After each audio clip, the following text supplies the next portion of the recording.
The history of Khyber Pakhtunkhwa stretches back to Greek exploration in the 500s BCE. It is now a province of Pakistan in the mountainous Hindu Kush region where the South Asian subcontinent meets with Central Asia. During the colonial period, the province was the Northwest Frontier Province, forming the northwestern frontier of British India. The government of Pakistan changed its name.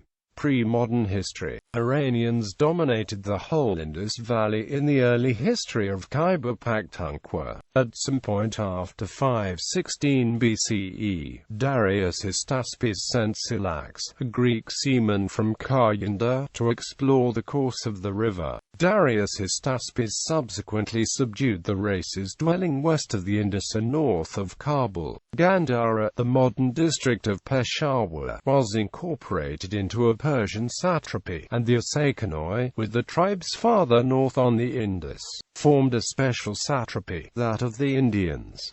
Both satrapies sent troops for Xerxes' invasion of Greece in 480 BCE. In the spring of 327 BC, Alexander the Great crossed the Indian Caucasus and advanced to Nicaea, where Omphis, king of Taxila, and other chiefs joined him. Alexander then dispatched part of his force through the valley of the Kabul River, while he himself advanced into Bajra and Swat with his light troops. Craterus was ordered to fortify and repopulate Aragon, probably in Bajra, which its inhabitants had burnt and deserted. Having defeated the Aspasians, from whom he took 40,000 prisoners and 230,000 oxen, Alexander crossed the Gurayos and entered the territory of the Asakanoi and laid siege to Massaga, which he took by storm. Aura and Bizera soon fell. The people of Bizera fled to the rock Aornost, but Alexander made Embolima his base, and attacked the rock from there, which was captured after a desperate resistance. Meanwhile, Pokalaiotis northwest of Peshawar had submitted, and Nicanor, a Macedonian, was appointed satrap of the country west of the Indus. Alexander then crossed that river at Ohindor, according to some writers, lower down near Attic. Nicanor was succeeded as satrap by Philippus, who was, however, assassinated by his Greek mercenaries soon after Alexander left India. Eudemons and Taxiles were then entrusted with the country west of the Indus. After Alexander's death in 323 BC, Porus obtained possession of the lower Indus Valley, but was treacherously murdered by Eudemons in 317 BC. Eudemons then left India, and with his departure Macedonian power collapsed, and Sandrocotis, the founder of the Mauryan dynasty, made himself master of the province. His grandson Ashoka made Buddhism the dominant religion in Gandhara and in Paklik, the modern Hazara, as the rock inscriptions at Shabazgai and Mansehra show. After Ashoka's death, the Mauryan Empire fell to pieces. Just as in the west the Seleucid power was waning, the Greek princes of Bactria seized the opportunity for declaring their independence, and Demetrius conquered part of northern India. His absence led to a revolt by Eucratides, who seized on Bactria proper and finally defeated Demetrius in his eastern possessions. Eucratides was, however, murdered, and the country became subject to a number of petty rulers, of whom little is known but the names laboriously gathered from the coins. The Bactrian Dynasty was attacked from the west by the Parthians and from the north by the Sakas, a Central Asian tribe. Local Greek rulers still exercised a feeble and precarious power along the borderland, but the last vestige of Greek dominion was extinguished by the Uakai. This race of nomads had driven the Sakas before them from the highlands of Central Asia, and were themselves forced southwards by the nomadic Jormu. One section, known as the Kushan, took the lead, and its chief, Kadphisizun, seized vast territories extending south to the Kabul Valley. His son Cadphises II conquered northwestern India, which he governed through his generals. His immediate successors were the kings Kanishka, Harvishka, and Vasushka of Vasudeva, of whom the first reigned over a territory which extended as far east as Benares and as far south as Malwa, comprising also Bactria and the Kabul Valley. The dates are still a matter of dispute, but it is beyond question that they reigned early in the Christian era. To this period may be ascribed the fine statues and bas-reliefs found in Gandhara and Ujjaina. Under Harvishka's successor, Vasushka, the dominions of the Kushan kings shrank to the Indus Valley and the modern Afghanistan, and the dynasty was supplanted by Kitalo, the chief of a Uighur tribe which had remained in Bactria, but was forced to move to the south of the Hindu Kush by the invasion of the Yuan. The subjects of Kitalo's successors who ruled in the valley of Peshawar are known to the Chinese annalists as the Little Uighur. The rule, however, did not endure, for they were subdued by the Athalites, who established a vast empire from Chinese Turkestan to Persia, including the Kabul Valley. Known to the Byzantines as the White Huns, they waged war against the Sassanid dynasty of Persia. Ancient history. Since ancient times numerous groups have invaded Khyber Pakhtunkhwa, including the Persians, Greeks, Scythians, Kushans, Huns, Arabs, Turks, Mongols, Mughals, and the British. Between 2000 and 1500 BC, the Aryans split off into an Iranian branch represented by the Pashtuns, who came to dominate most of the region, an Indo-Aryan branch represented by the Hindkowans, who populated much of the region before the time of the Pashtuns, and various Dardic peoples who came to populate much of the north. Earlier pre-Aryan inhabitants included the Shinwaris and Burusho. The region is mentioned in the Mahabharata epic as the Gandhara kingdom, which lay on the outer fringes of Bharatvarsha. The Vale of Peshawar was home to the kingdom of Gandhara probably from around the 6th century BC. Known for its Hindu and Buddhist heritage, it was part of the Nanda, Mauryan and Shunga empires before being overrun by foreigners. Ancient Peshawar, then known as Purushapura, became a capital of the Kushan Empire. The region was visited by such notable historical figures as Darius II, Shanzang, Faxian, Marco Polo, and Mount Stuart Elphinstone, among others. Following the Mauryan conquest of the region, Buddhism became a major faith, at least in urban centers, as attested by recent archaeological and hermeneutic evidence.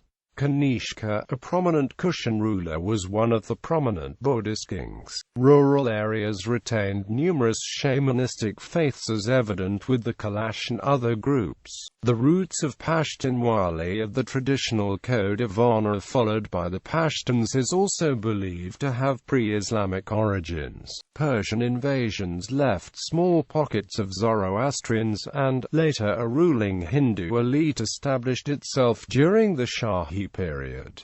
Shah Era. During the early first millennium, prior to the arrival of Muslims, the Khyber Pakhtunkhwa region was ruled by the Shahi kings. The early Shahis were Buddhist rulers and reigned over the area until 870 CE, when they were overthrown and later replaced. When the Chinese monk Shanzang visited the region early in the 7th century, the Kabul Valley region was still ruled by affiliates of the Shahi kings, who is identified as the Shahi Kingal, and whose name has been found in an inscription found in Gardez. While the early Shahis were Buddhists and Kabulistani in origin and referred to as Kushano-Hephthalites, the later Shahi kings of Kabul and Gandhara were Hindu Hindu and had links to some ruling families in neighbouring Kashmir in the Punjab. The Hindu Shahis are believed to have been a ruling elite of a predominantly Buddhist, Hindu and shamanistic population and were thus patrons of numerous faiths. Various artifacts and coins from the rule have been found that show evidence of the multicultural domain. Mahmud of Ghazni wiped out the last Shahi rulers in the early 11th century.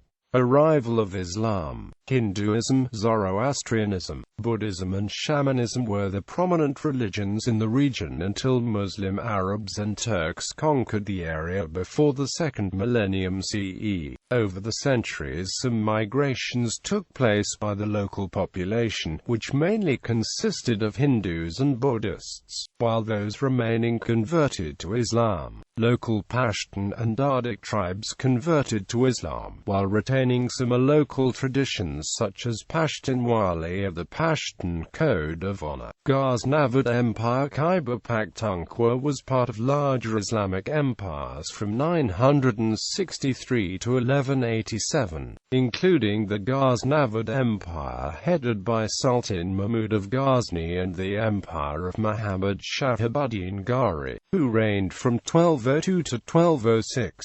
The Ghaznavid domain included what is now Afghanistan up to Punjab and parts of South Asia, with Lahore as its capital, from 1151 to 1186. The Pashtun Muslims of the Delhi Sultanate later gained control of the region. The Delhi Sultanate refers to the many Muslim states that ruled in India from 1206 to 1526.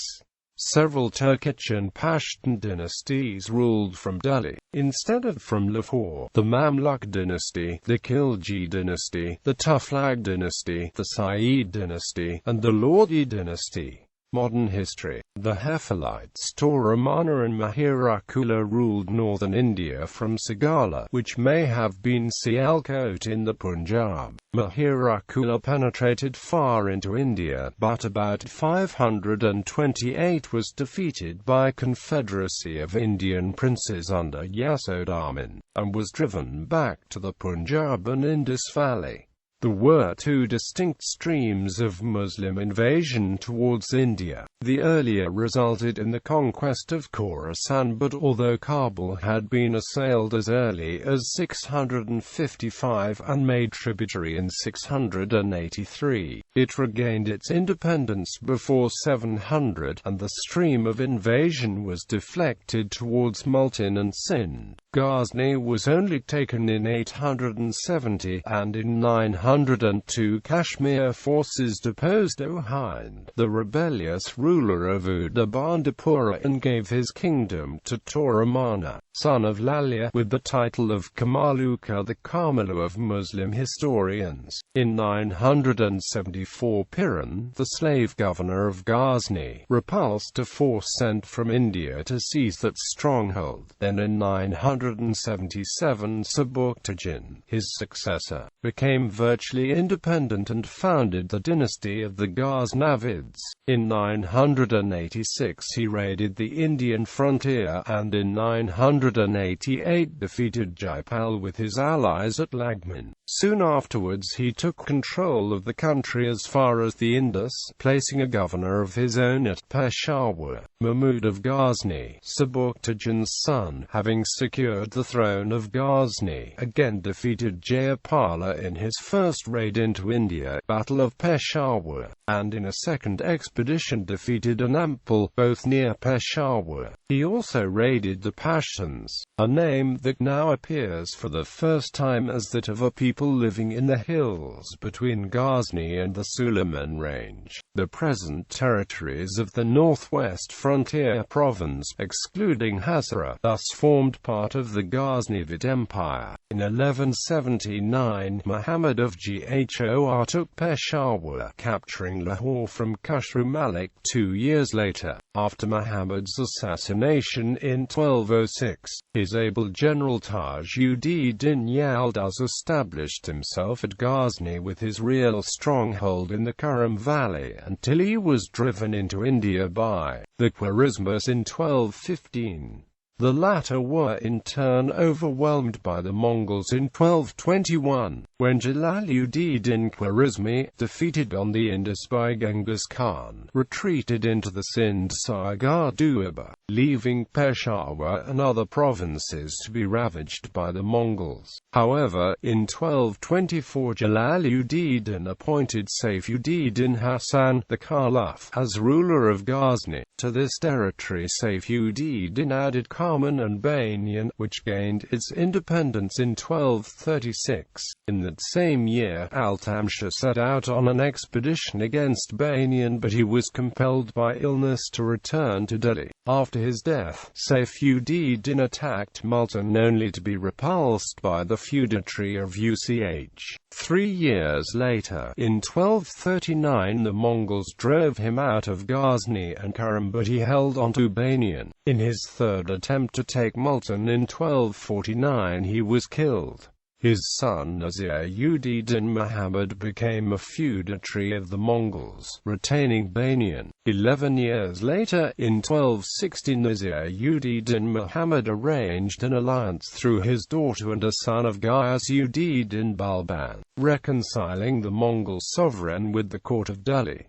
By this time, the Caliphs had established themselves in the hills. In 1398, Timur set out from Samarkand to invade India. After subduing Quetta, now Chitral, he made devastating inroads into the Punjab, returning via Banu in March 1399. His expedition established a Mongol overlordship in the province, and he is said to have confirmed his Caliph regent in the possession of Hazara. The descendants of Timur held the province as a dependency of Kandahar, and Sheikh Ali Beg, governor of Kabul under Shah Era, made his power felt even in the Punjab.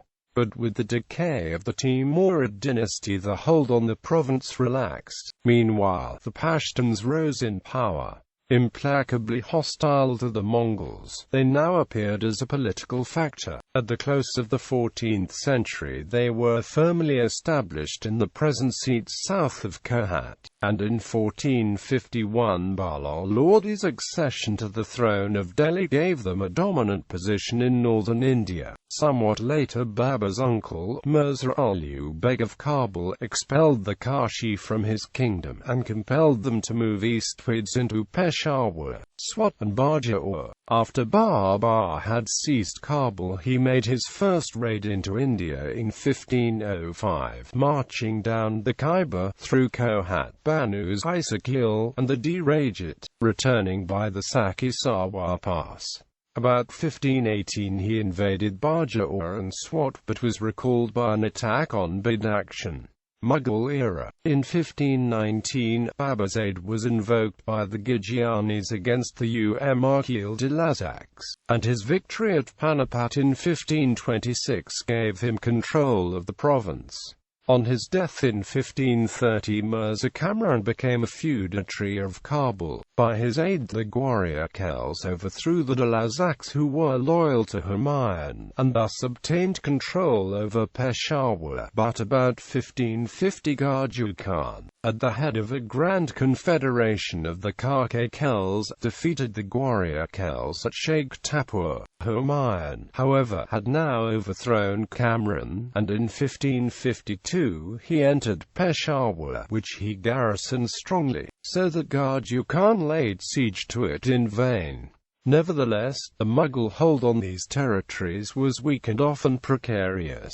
On Humayun's death in 1556, Kabul became the appanage of Mirza Muhammad Hakim, Akbar's brother, and in 1564 he was driven back on Peshawar by the ruler of Badakhshan, and had to be reinstated by imperial troops. Driven out of Kabul again 2 years later, he showed his ingratitude by invading the Punjab, but eventually Akbar forgave him, visited Kabul, and restored his authority. When Mirza Hakim died, Akbar's Rajput general Kunwar Man Singh occupied occupied Peshawar and Kabul, where the imperial rule was re-established, Man Singh becoming governor of the province of Kabul. In 1586, however, the Mohmunds and others revolted under Jalala, the Roshania heretic, and invested Peshawar. Man Singh, turning to attack them, found the Khyber closed and was repulsed, but subsequently joined Akbar's forces.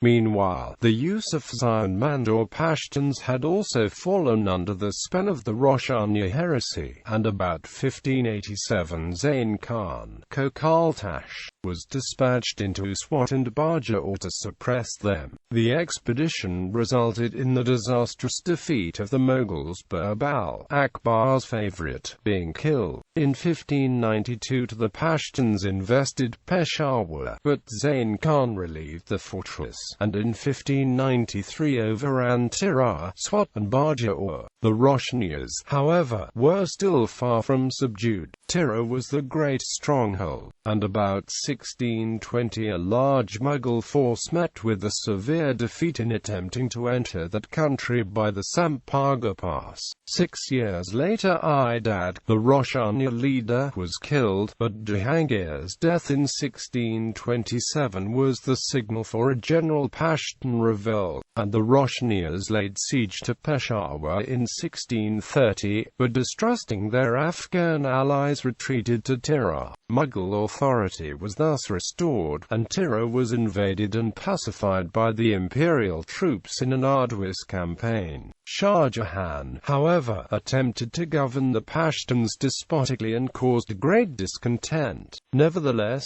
Raja Jagat Singh held Kohat and Kurram, and thus kept open their communications with Kabul. In 1660 Tirah had to be pacified again, and in 1667 the Yusufzai and Mandor Pashtuns were strong enough to cross the Indus, and were only defeated near Attic. In 1672 Muhammad Amin Khan, Subadar of Kabul, attempted to force the Khyber, and lost his whole army, 40,000 men, with baggage and material. Other disasters followed. At Gandhab in 1673 the Afridis defeated a second Mughal army, and in 1674 they defeated a third force at Karpash and drove it into Bajor. These reverses brought Aurangzeb in person to Hassan Abdal, whence he dispatched a force to Kohat, while a second army forced the Khyber. Aurangzeb appears to have adopted a conciliatory policy towards the Pashtuns, some of whom now received fiefs from the emperor. This policy and their internal dissensions kept the country in a state of anarchy, but prevented any concerted Afghan rising against the Mughals. Nevertheless, the Pashtuns overran the Pakli district of Hazara early in the 18th century, and the Mughal power rapidly declined, until in 1738 Nadir Shah defeated Nazir Shah, the Mughal governor of Kabul, but allowed him as feudatory to retain the province, which included Peshawar and Ghazni. Of Nadir Shah's successors, Ahmad Shah Durrani indeed established something more nearly approaching a settled government in the Peshawar Valley than had been known for years. But with the advent of Timur Shah, anarchy returned once more. On the death of Timur Shah, his throne was contested with varying fortunes by his sons, whose dissensions gave ample opportunity to the local chieftains throughout the province of establishing complete independence. Peshawar ultimately fell to the Barakzai family, Dera Ismail Khan to the Sadozis. Maratha era. In April to May 1758, the Marathas under Raghun of Threo captured Punjab, Kashmir and Khyber Pakhtunkhwa, defeating Durrani forces. Peshawar was captured by Marathas on 8 May 1758 when Pashtuns under Timur Shah Durrani were defeated in the Battle of Peshawar. However, the Maratha rule in Khyber Pakhtunkhwa was short-lived as Durrani recaptured the province in 1759. Sikh era. Sikh invasions began in 1818, and from then until the British annexation the Sikhs under Ranjit Singh steadily made themselves masters of the country. In 1818 Dera Ismail Khan surrendered to a Sikh army. 5 years later the Sikhs harried the Marwar plain of Banu. In 1836 all authority was taken from the Nawabs of Dera Ismail Khan and a Sikh cadre appointed in the place. But it was not until after the First Sikh War that the fort of Banu was built and the Banakis brought under the direct control of the Lahore Darbar by Herbert Edwards. Under the Pashtuns, Hazara-i-Kala, Gandhar and the Ghakkar territory were governed from Attic, while Kashmir collected the revenue from the upper regions of Pakli, Damtor and Darband. In 1813, the Sikhs conquered the fort of Attic, at which time Lower Hazara became tributary to them. Upper Hazara shared the same fate in 1819 when the Sikhs conquered Kashmir. The territory referred to as Hazara was united when it was bestowed as a Jaghir to Hari Singh Nalwa, Commander-in-Chief of the Sikh army, by Maharaja Ranjit Singh in 1822. The Sikhs forayed into Peshawar for the first time in 1818, but did not occupy the territory. In 1823, following the Battle of Naushera on the banks of the Kabul River, Hari Singh Nalwa and his men chased the Pashtuns first to Peshawar and then to the mouth of the Khyber Pass. The Sikhs entered the city of Peshawar for a second time, once again affirming to hold Peshawar as a tributary to the Sikh court of Lahore. After plundering the city they burnt its fortress, the Bala Hisar.